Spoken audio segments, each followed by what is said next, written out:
In this video, we are going to learn about fried liver attack. It starts with e4, e5, knight f3, knight c6, bishop c4, knight f6. Fried liver attack is played against two knights defense. By developing these two knights, black is playing two knights defense. And now we play knight g5. This move is known as the fried liver attack. Our idea is that we want to play knight cross f7, forking the queen and the rook on the support of this bishop. And here black has only one way to stop this threat. He must play d5. He must sacrifice this pawn. We play e cross d5. And here black has mainly two options. Black can either play knight to a5, which is the best move, and black can also play knight cross d5. This move is played 46% of the time. So first we analyze this move, knight cross d5. Now we play knight cross f7. We sacrifice the knight on the f7 square.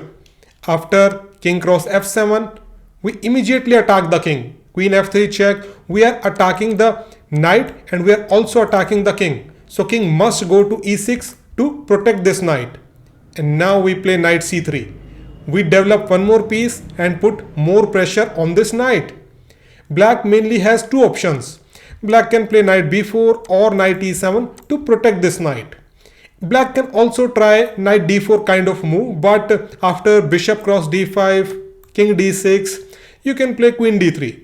You have regained your piece and there is no fork on the c2 square. So you are winning in this position. First, we look at knight e7. Here you play pawn to d4. This move is worth remembering. You will see this move in many variations. Your idea is to open the lines so that we can attack the black's king. We want black to play e cross d4. After that we will play queen e4 check, and let's say the king goes to d6 or d7, it does not matter. We simply recapture our piece. Or if king goes to f7, then also we simply play knight cross d5 and we regain the piece. So when your king is in the center, it is a very bad idea to open the center because opponent's pieces will attack your king. That's why after d4, black will play c6, protecting his knight. And now we simply play d cross e5. And black's king is very weak in this position. Our idea is very simple. We will simply develop our pieces. We will go short castle, then bring the rook to d1, develop the bishop to g5 and play queen g4 kind of moves. And black is lost in this position because of his weak king on e6. So he can try to hide his king. He can play king d7. And we play bishop g5 after king to c7. He wants to hide his king. And now we play bishop cross d5. Knight cannot capture it because knight is pinned. So he plays c cross d5. And our idea is we will play knight b5 check. King goes to b8. And now we play pawn to e6. We want to open this diagonal to attack the king. If black plays bishop cross e6, then first we play queen c3. We cover these two squares so that king cannot go to these squares. And then we play bishop f4 check and checkmate the king. Or if black wants, he can play queen a5 check, forking the king and the knight. After bishop d2, he can take our knight. But then it's a queen g3 checkmate. That's why most of the time your opponent will play knight to b4. And not only he's protecting this knight, he's also threatening a fork on the c2 square.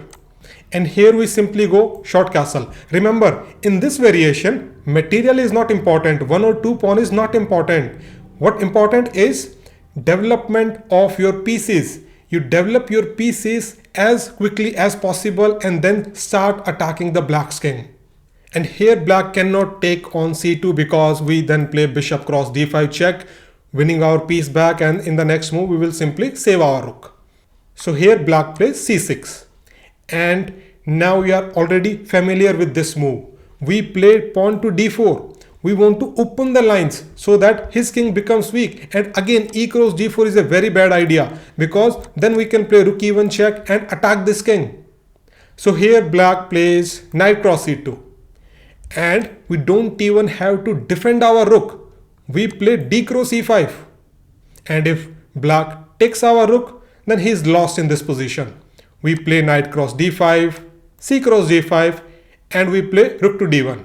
And if you look at the Anka stockfish, white is completely winning in this position. There is no defense to the threat on the d5 square. Let's say after queen a5, bishop cross d5 check, king e7, queen f7 check, king d8, and now we play bishop to g5 check. After bishop e7, queen cross e7, it's checkmate. So in this position, taking this rook is very risky. Black will play knight d4, bringing his knight back and try to protect the king. After queen g4 check, we are attacking the king and we are also attacking the knight. So he comes back. And now we play knight cross d5. After c cross d5, we again play rook d1. We are threatening on this d5 pawn and black does not have any good way to defend it. Let's look at a sample line. After bishop e7, we simply play rook cross d5 and we are threatening a deadly discovered attack.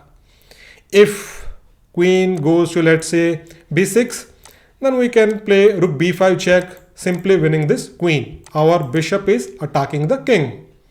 So here black is forced to play queen cross d5, bishop cross d5, king cross d5, and black's king is very weak in the center. We simply develop our bishop, bring the rook in the center, and we hunt down the opponent's king.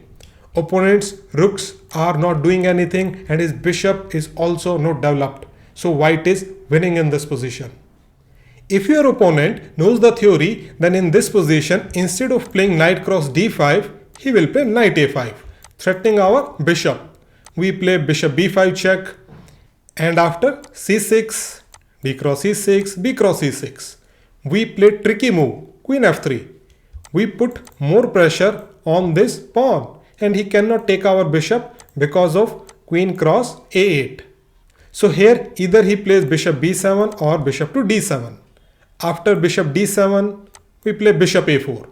And black has mainly two plans in this position. He can play bishop e7, go short castle, or he can first play h6 and try to chase away our knight. If he plays bishop e7, then after d3, castling, white is better in this position because white is a pawn up and your plan is simple. You simply develop your knight to c3 and develop your bishop to e3 and you are a pawn up in this position.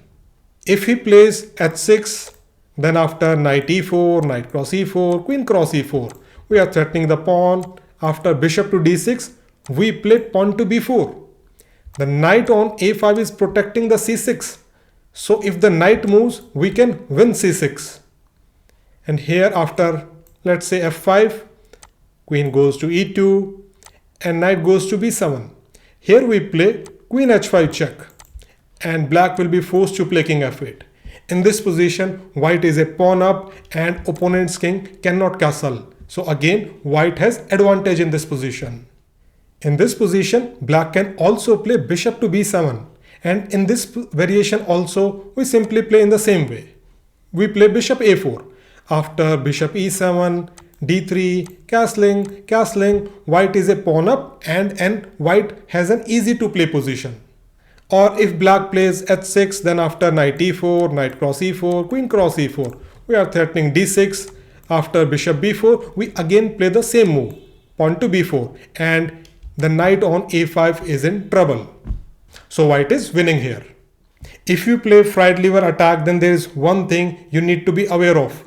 In this position, instead of playing pawn to d5, your opponent can play bishop to c5.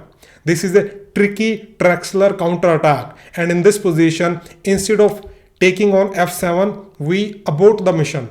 We simply go short castle. After castling, you simply play normal chess. You simply play d3, you develop your knight to c3, develop your bishop to e3, and you play a normal game. I hope you found this video useful. Thank you very much for watching it, and don't forget to subscribe and share this video.